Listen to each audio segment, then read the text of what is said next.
this is one of the most radical architectures built. Over 70% of this building is a void. It's the air, it's the light, it's the tilt. It's all of these things that really create an entirely new inner world when you enter this museum. You see how people behave differently, they move differently. Your whole sense of time and space changes. How do you make a piece that helps me, helps the viewer, helps the building understand itself anew?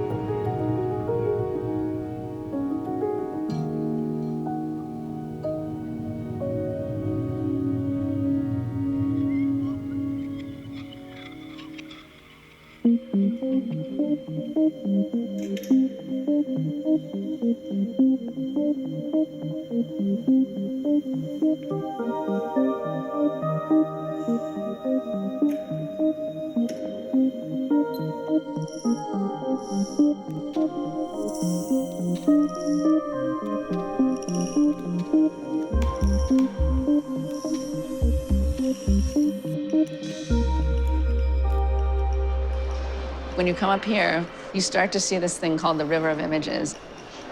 The River of Images goes around in one loop. Moving images seem like they're just bleeding into architecture. The Bay is this image maker. It's making images through these shadows, the shadows of the sculpture, my shadow, and two images moving together. So it's like a live film, and this is total chance. This will happen once every month. The reels are in different speeds, so the moving images, they collide at different times. And then as you come around and you see the sculpture, if you go to the top of the sculpture, it really draws attention to this incredible oculus ceiling. This was an important idea that people would go in the Bay and look out, because you never stand where the art is. You can imagine what's it like to be a painting hung in this space. That's what you see.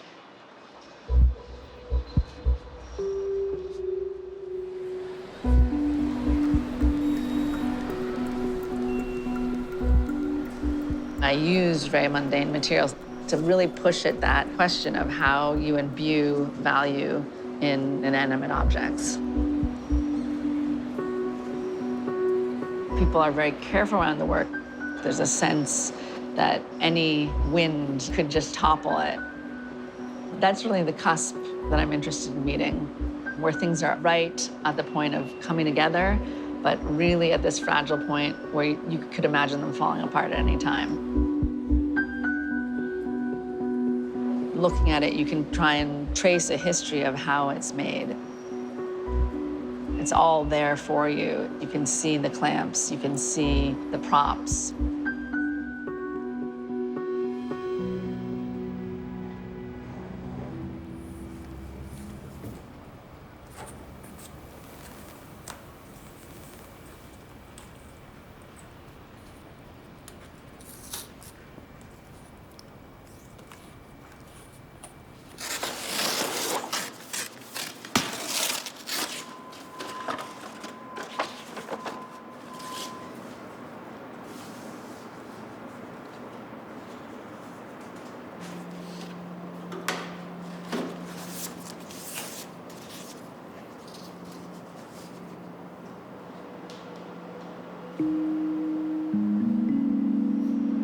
Every artwork is a timekeeper. It's a time capsule of what it means to be alive. To go see an ancient artwork and realize this was touched by human beings. This was seen by centuries of people. And I am now having a conversation with all of those human beings through an object.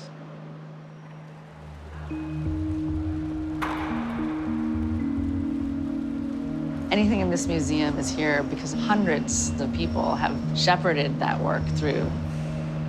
The artist is just one piece of that. I'm really grateful for the people I work with. When I was young, I would look at my painter friends and I would say, they spend the whole day alone. Now that I have children and I teach and I have older parents, being alone in a room with a painting is an incredible pleasure.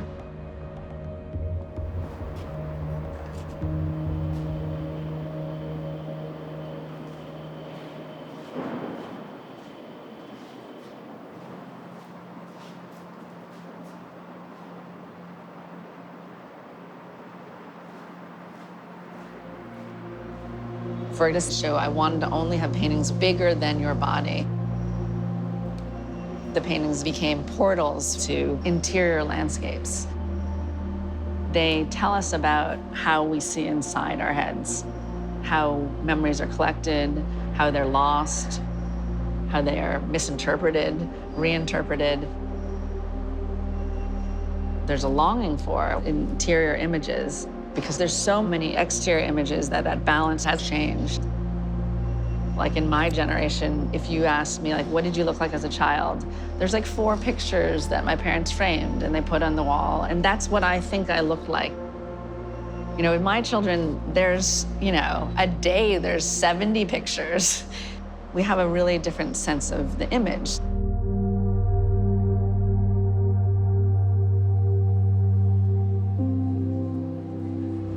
During the pandemic, it was very hard to measure time.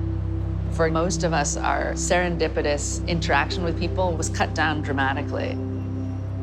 Those moments have emotional intensity. What you were wearing, what it smelled like, what it sounded like, all of those things helped us mark time. Art can show you how time is marked through motion like no other medium. That's how we as human beings measure time. I think when I'm on my deathbed, I will think emotionally about the timeline of my life. And art is the thing that gives us this way of seeing that.